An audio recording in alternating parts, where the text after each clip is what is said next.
estamos en un nuevo programa de Desconocidos, personas que usted merece conocer. La idea es llevarle a su casa historias y relatos de personas que han hecho cosas por otros o que le han dedicado su vida a una pasión específica que vale la pena escucharla. Vamos a saludar a nuestros auspiciadores, a Parque de la Ciencia, con un lindo proyecto en San Antonio, gratuito para los niños, con un tema de robótica impresionante que han desarrollado, con observatorio. Vayan a darse una vuelta porque vale la pena conocer ese lugar. Parques Johnson, Viña Tinajas del Maule, que nos da un rico vino para cada uno de nuestros invitados, y Galletas Un Gusto, que acaba de sacar unas especiales para la lactancia, pero lactancia que tiene cebada. Saludar a todos nuestros televidentes que nos ven en la región metropolitana y también a lo largo de todo el sur del país, y aquellos que nos ven por internet en nuestra página tendenciastv.cl. Vamos a saludar a nuestro invitado. Hoy día vamos a conversar con el doctor Vicente Valdivieso Dávila. Él es profesor de medicina. Hola, don Vicente, ¿cómo está? Bien, muchas gracias, mi sobrina. Muchas gracias por venir, sí. ¿Por qué vamos a conversar con Vicente Valdivieso? Vicente Valdivieso tiene... ¿Qué edad tenemos hoy día? 84. 84 años. ¿Y cuántos años llevamos de médico? Mira, yo me recibí en el año 1959. ¿Tú puedes sacar la cuenta? ¿Desde el 59 que se recibió? Sí. O sea, bastantes años de médico. Sí, harto. ¿Dónde estudió? Al 60, bueno, ahí hay 41 en el siglo pasado, más 19 en este siglo. Son 60, ¿no es cierto? Son más de 60. Más de 60. Son más de 60 años de médico. Sí. ¿Dónde estudió medicina? Estudié medicina en la Universidad Católica, en la Escuela de Medicina de la Universidad Católica. ¿Y qué le pasa a Vicente Valdivieso como niño, como joven, que termina metido en la medicina? Mira, la historia que tengo al respecto es bien curiosa porque, perdona que me remonte a tiempos remotos, pero mi bisabuelo fue médico. Viene a ser tatarabuelo de mis hijos o más, lo que se llamaba chosno antes. Yeah. Se llamaba Vicente Izquierdo Sanfuentes.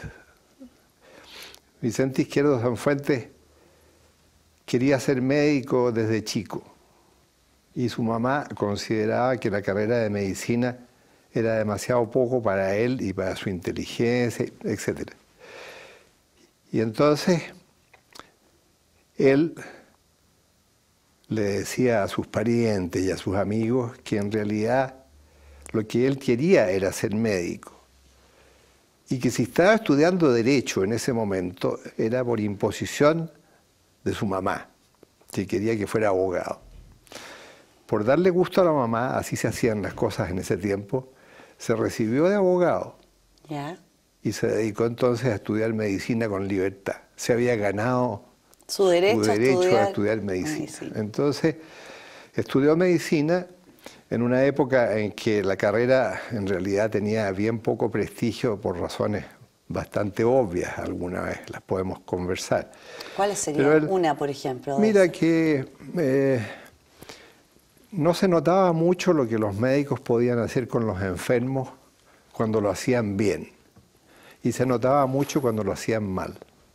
Si eso contesta tu pregunta, sí. No sé. No, claro. Ahora,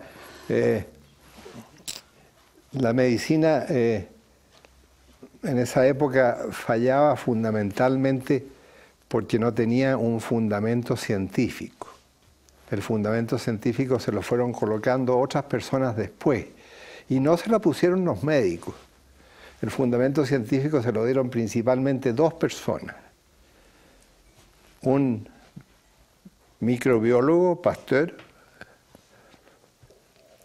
que era químico en realidad, sí, en sus orígenes, y un fisiólogo, Claude Bernard. Esos fueron los que les bajó con tratar de explicar racionalmente lo que sucedía con las enfermedades, mientras que los médicos Era bien poco lo que sabían de eso, porque seguían repitiendo los conceptos de la medicina de la Edad Media, los textos de la Edad Media. De manera que en la época en que Vicente Izquierdo era joven, la medicina carecía de todo prestigio. Como que a la gente le daba lo mismo, pero se morían igual. Y no. Entonces... ¿Estamos hablando siglo XVIII? No, del siglo XIX. Él ya. nació el año 1850. Ah, ya, siglo XIX. Y murió el año 1926. Perfecto. ¿Ya? Bueno, la historia de él da para bastante, no la voy a contar aquí, pero comenzó a estudiar su medicina en Chile y la terminó de estudiar en Alemania. Y en Alemania hizo también investigación y hizo muchas amistades con profesores de muy buen nivel. A diferencia de Chile, la medicina en Alemania tenía bastante más prestigio y más fundamento científico. Claro. Cuando él volvió de Alemania, se casó y tuvo su familia, fue incorporado como profesor a la Universidad de Chile y fundó una cátedra en la Universidad de Chile que es muy importante en la enseñanza de la medicina, que es la histología. La cátedra que enseña cómo se ven los tejidos en vez de cómo se ven los órganos. En un microscopio. Claro, en un microscopio principalmente. Pero además de eso fue biólogo, hizo bastante investigación en insectos y cosas que son parte de otra historia. ¿Por eso se llama Vicente usted?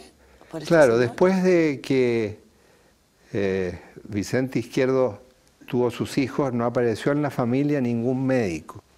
Ninguno de sus hijos fue médico, ni ninguno de sus nietos tampoco fue médico. Y mi abuela, que era su hija mayor y que tenía mucho carácter, le dio con que uno de los nietos de ella, en buenas cuentas bisnieto de don Vicente Izquierdo, tenía que ser médico.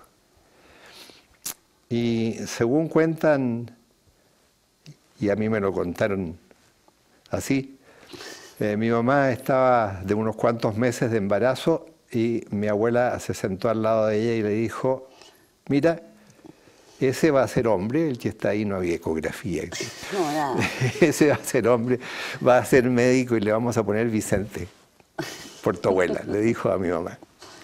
De mi mamá hizo plop nomás y nada más.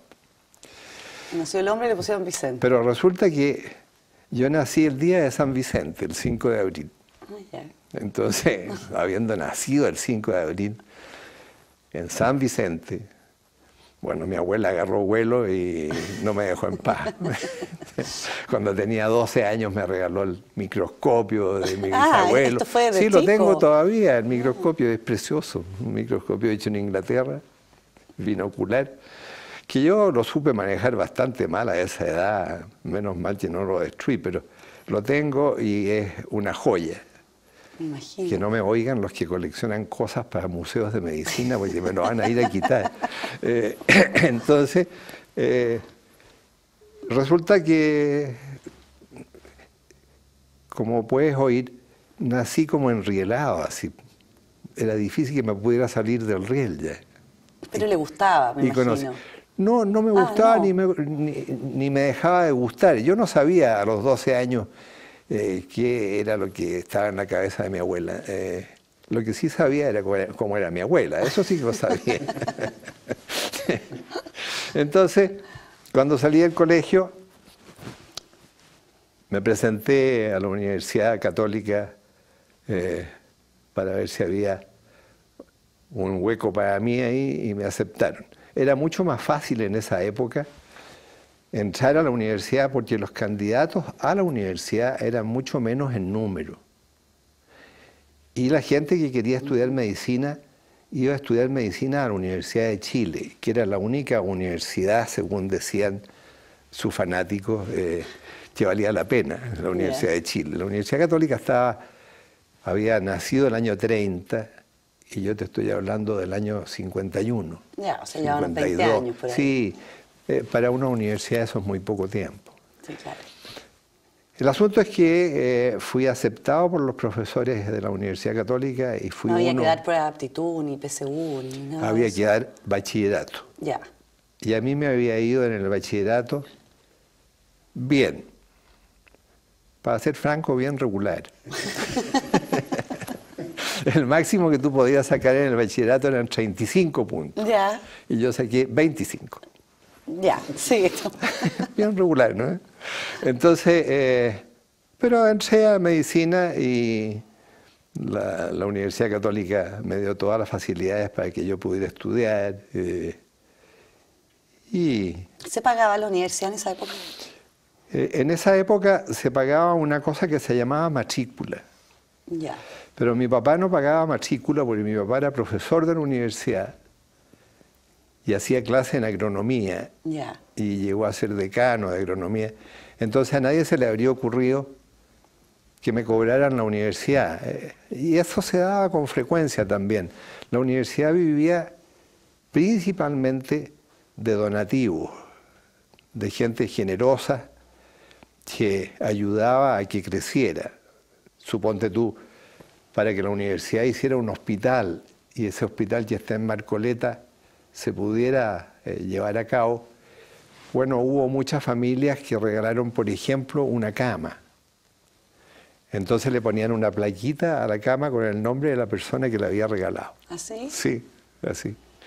Otros regalaban entre varios un pabellón de cirugía, cosas por el estilo. Habrán algunos que regalaron un poco más para poder construir el edificio, me imagino. Mira, eso habría que preguntárselo y habría que resucitarlo para eso a Monseñor Carlos Casanueva, que era absolutamente fantástico para conseguir recursos, pero fantástico. Él se ha puesto de moda ahora último la confesión, así que lo voy a mencionar. Él confesaba señoras que habían enviudado, que tenían bastantes recursos, y bueno, de penitencia le daba el que entregara esos recursos para la universidad, ¿te fijas? Bueno, con ese sistema se podía construir bastante, te voy a decir, girando contra la vida eterna. Sí, claro. Sí. Eso es la vida eterna. Bueno, así que hice yo mi carrera ahí. ¿Y cuántos años duraba la carrera de medicina? 7 en esa años. época? Los mismos Sí. 7 años. No, dura 6 ahora en la Sí. Católica. Ahora dura 6. Cambiaron y con muy buenos argumentos la duración de la carrera de medicina en la Católica. La cambiaron. ¿Le parece Ahora bien dura el cambio de currículum? Muy bien, me parece. Yo estudié ese cambio, me tuvieron la gentileza de mostrarme todo lo que habían hecho. Y me parece que fue muy bien hecho, realmente. ¿Partieron este año con 6? No, ¿O el año pasado? los con 6 están por terminar el año próximo. El tiempo Claro, corre pero muy son ligero. Pero son recién los que van a salir ahora. Va a salir este año un curso de 7 años Sí. y un curso de 6 años sale el año próximo. El próximo año, exacto. Sí. Entonces se puso a estudiar medicina y después de medicina, ¿qué le pasó? ¿Qué hizo? A ver. Bueno, ¿Se casó en la carrera o se casó después de la comencé a carrera? ejercer la medicina. No, en realidad no me casé durante mi carrera. Me puse a pololear y después me puse de novio con mi señora, que me quería muchísimo, le gustaba lo que yo hacía. Y cuando cumplí un año ejerciendo la medicina nos casamos, por el año 60, 1960. 1960. Claro, así es. ¿Cuál fue su primer trabajo en medicina? Bueno, yo tuve un comienzo un poco curioso con la medicina porque no había becas de especialidad cuando yo me recibí. Tú te recibías de médico general y ese era tu título y podías teóricamente trabajar en cualquier cosa. Podías trabajar en pediatría viendo niños, o en medicina interna viendo adultos, etc. De manera que yo me interesaba por la medicina interna, que es la medicina de los adultos que no es quirúrgica, que no es operatoria. Claro. Y entonces la universidad, cuando yo me recibí, me pidió que yo trabajara en el servicio de medicina interna del hospital, de este hospital del que estábamos hablando. Ya. Y ese fue mi primer trabajo, hacerme cargo de una sala de medicina interna de 8 camas con 2 o 3 internos, alumnos de 7º año, de 6º o de 7º año que estaban conmigo. Ese fue mi primer trabajo. ¿En Marcoleta era esto? Sí, en Marcoleta 347. ¿Cómo tiene que haber sido distinto el lugar? ¿O no? Bueno, era bastante distinto. No te lo voy a describir, pero sería una lata, pero era muy chico.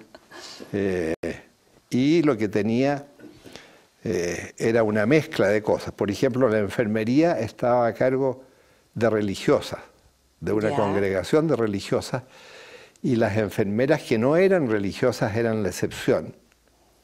Pero varias de ellas eran muy excepcionales también, porque eran mujeres muy extraordinarias. Yo recuerdo todo lo que las enfermeras me enseñaron en esa época. Y el hospital tenía las limitaciones que tenía la medicina de esa época, pero tenía bastante prestigio, porque dentro de todo eran muchos los enfermos que salían de alta. Que salían de alta ahí, claro, es como el mínimo básico de éxito. Para un hospital, sí. Que un enfermo saliera bien de alta, sí. Era una medicina que realmente era muy ejecutiva y productiva dentro de los límites que la medicina tenía en ese tiempo. Me imagino. Ahora, paralelamente a eso, mi papá me convenció que valía la pena ser médico de carabineros. Ya. Entonces yo fui médico de carabineros entre el año 1960 y el año 1963, que fui a Estados Unidos. Y fue una experiencia realmente notable ser médico de carabineros. ¿Qué rescata de esa experiencia? Mira, en primer lugar rescato la calidad humana de los carabineros y la calidad de servicio público de los carabineros de esa época, porque probablemente muchos del actual también la tienen. Pero era gente que vivía pobremente. Tenía un sueldo realmente muy bajo que no alcanzaba para mantener una familia en buenas condiciones. Era muy límite la situación de los carabineros. Y yo los conocí porque, entre otras cosas, hacía domicilios y los iba a ver a la casa también, cuando se enfermaban. También me hizo mucho bien estar en un medio en que se practicaba la disciplina, una disciplina militar que nunca yo había experimentado. Y se notaba mucho esa disciplina porque yo estaba en la 3ª comisaría de carabineros en la calle San Pablo, en pleno centro. ¿Y qué era lo que tenían que hacer esos carabineros principalmente?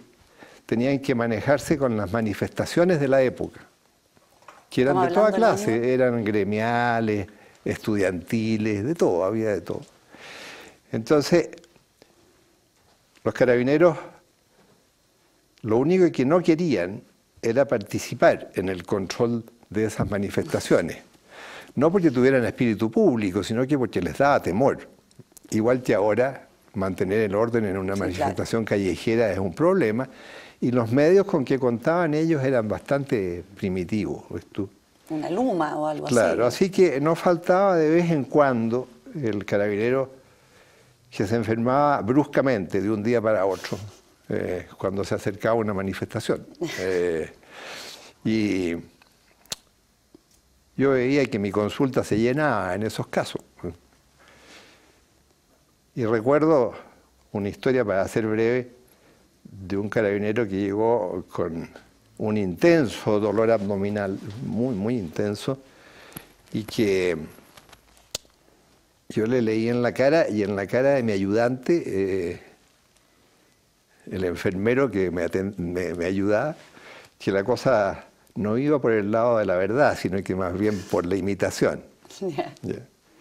Así que lo examiné con paciencia, lo escuché mientras se quejaba y se quejaba, y le dije que bueno, la cosa era seria y que tenía una apendicitis aguda, así que iba a avisar yo para que el hospital institucional lo recibiera y lo operaran.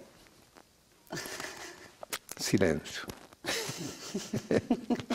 Se hizo un silencio ahí en mi consulta y el enfermero o practicante que se llamaba también, para reírse hacía, disimulaba la risa. Y bueno, pasó el rato y comenzó a sentirse mejor este hombre. Y me comenzó a decir, se me está quitando. Parece que se me va a quitar. Parece que se me va a quitar, Claro. le dio terror. Sí. No, yo ya avisé, le decía yo, así que la ambulancia viene en camino. Así que finalmente se bajó a la cama, de la camilla, y me dijo, me siento muy bien, doctor, no es necesario que se preocupe. Le dije, bueno, quiere decir que estaba usted tratando de engañarme. En realidad sí, doctor, le dijo. Y llamé entonces al oficial de turno, como se hacía en esa época. Ya. Y el pobre no fue a la manifestación, pero fue a 48 horas a pan y agua que se usaba. Ah, se usaba eso, Sí. qué horror. Pobre, qué pasa. Lo encerraban en una celda y le daban solamente pan y agua.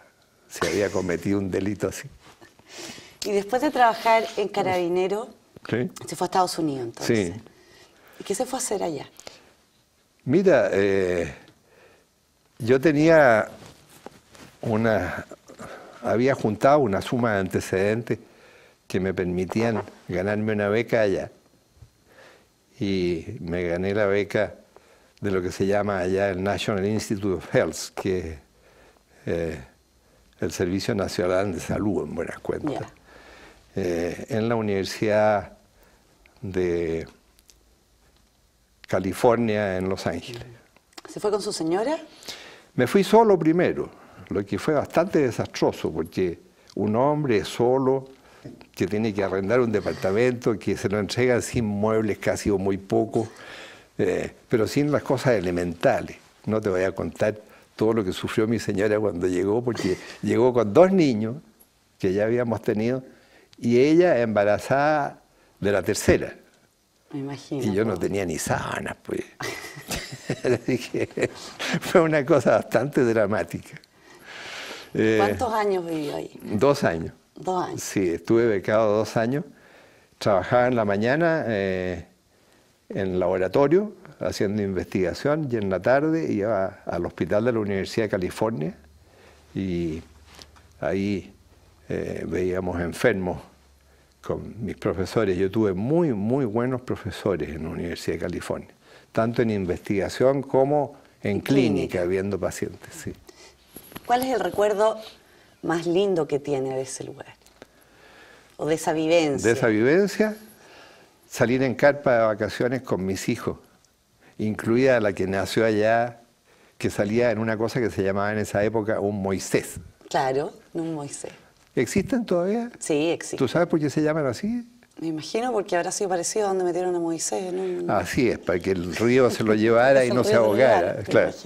Pero se usa muy poco ahora con las sillas de auto. Bueno, yo conocí los parques nacionales de California, principalmente Yosemite, en carpa. Ah, pero qué entrete. Me compré una carpa bastante grande y ahí cabíamos con mi señora, con mis 2 hijos hombres y la guaguita del Moisés. Está bien. Y cuando volvió a Chile, se encuentra con una medicina muy distinta, no tan distinta a lo que había dejado, igual a lo que había dejado. Vuelve a la Universidad Católica. Estoy Sí. bien, ¿cierto? Vuelve a la Universidad Católica. Una de las situaciones de tensión que tuve yo fue cuando saqué la cuenta que para lo que yo había aprendido no era conveniente que yo siguiera en mi cargo en Carabineros, a pesar que lo apreciaba harto. Y sobre todo mi papá lo apreciaba bastante el cargo. Pero yo renuncié a eso con tal de enseñar en la universidad y hacer investigación de lo que había aprendido afuera. Ya. En esa época, ¿Qué enseñó? los médicos que se dedicaban a la investigación eran muy pocos, contados con los dedos de la mano realmente. Para mí fue muy importante como profesor y como ejemplo Juan de Dios Vial. Juan de Dios fue profesor mío de histología precisamente. Yeah. Y otros como el doctor Croxatto, el doctor Joaquín Luco, varios de ellos premios nacionales de ciencia. Y aprendí mucho de ellos y aprendí principalmente método de investigación que después lo apliqué en Estados Unidos y después lo seguí aplicando aquí. Yo hice investigación en Chile aquí 25 años. Mucho tiempo. Mucho ¿Siempre tiempo. en la Católica? Siempre en la Católica, sí. ¿Y alguna de las investigaciones que más recuerda con cariño? Mira,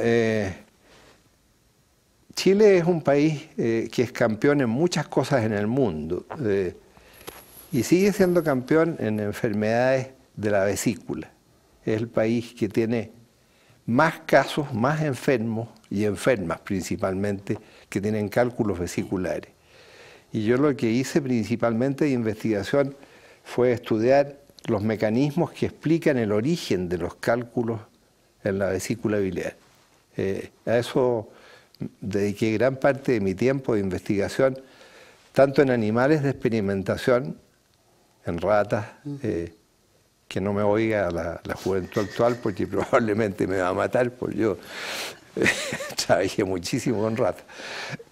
Y después en humanos, en señoras voluntarias, las que estudié desde el punto de vista metabólico, de la secreción biliar y otras cosas. Y finalmente hicimos algunas publicaciones que dejaron en claro por qué es tan frecuente la enfermedad y de qué manera podría teóricamente corregirse esa frecuencia. Ese fue el tema que a mí más me gustó. ¿Qué año habrá sido eso más o menos? Esa Mira, publicación comencé a trabajar en investigación en el año 1965, cuando volví a Estados Unidos, y terminé 25 años después, el año 90. Sí, más o menos. Sí, sí, en el año 90. Y las publicaciones que te cuento en humanos son de la década del 70 y del 80. Súper. Sí. Lo voy a sacar un poco de toda la historia cronológica que hemos hecho, porque se nos va yendo el programa, y a mí me interesa muchísimo su visión actual de la medicina, tanto de cómo se ejerce la medicina en Chile o como de las universidades que están impartiendo medicina. Ya que he trabajado tantos años de profesor en medicina en la Universidad Católica y como médico clínico también. Bueno, yo enseñé medicina clínica en la Escuela de Medicina de la Católica por 45 años, por muchos años. Y la pregunta que me haces tú es difícil de abordar por los cambios que ha tenido la medicina, principalmente en los últimos tiempos. La evolución ha sido extraordinaria en cuanto a conocimiento y en cuanto a aplicación de ese conocimiento para el diagnóstico y tratamiento de las enfermedades. Pero también es cierto que la evolución ha sido desalentadora en el sentido del manejo que la medicina está haciendo de los pacientes. Se ha deshumanizado la medicina porque se ha fragmentado mucho. Te decía al comienzo que a mí me gusta la medicina interna y que por eso comencé. Bueno, la medicina interna hoy día es bastante poco frecuente porque está toda fragmentada en especialidades. Claro, gastroenterología, cardiología, nefrología, etc. Ahora, cada una de estas especialidades se ejerce también con la tecnología que ha derivado del conocimiento. Por ejemplo, las diálisis en nefrología o endoscopías en gastroenterología, que es lo que yo ejercí por bastante tiempo, y así por el estilo. Entonces, el interés del médico, el interés por el paciente, por el enfermo propiamente tal, hay que decir francamente que se ha reducido, y el interés por la aplicación tecnológica en ese enfermo de las técnicas que se han ido desarrollando ha aumentado. Eso tiene en cierto modo una explicación económica, y es que atender pacientes, conversar con los pacientes, tratarlos humanamente durante un plazo largo de tiempo, media hora o cosas por el estilo, como se hacía cuando yo comencé a trabajar, ha sido sustituido por hacer más y más exámenes y procedimientos. Y consultas más cortas. Y consultas mucho más cortas. No necesariamente esos exámenes siempre se justifican. No quiero hacer una mala crítica, porque sin duda muchos de esos exámenes sí efectivamente se justifican. Pero no siempre es así. No siempre es así. No siempre es así. Hay incluso en la medicina privada algunas organizaciones que le imponen al médico la obligación de pedir exámenes a sus pacientes. La obligación de pedir exámenes a sus pacientes. Lo que está diciendo eso en el fondo, pedir exámenes aunque no sean estrictamente necesarios, ¿te fijas? ¿Quién maneja eso? ¿Un médico? ¿Un ingeniero comercial? No, lo manejan los ingenieros comerciales, principalmente.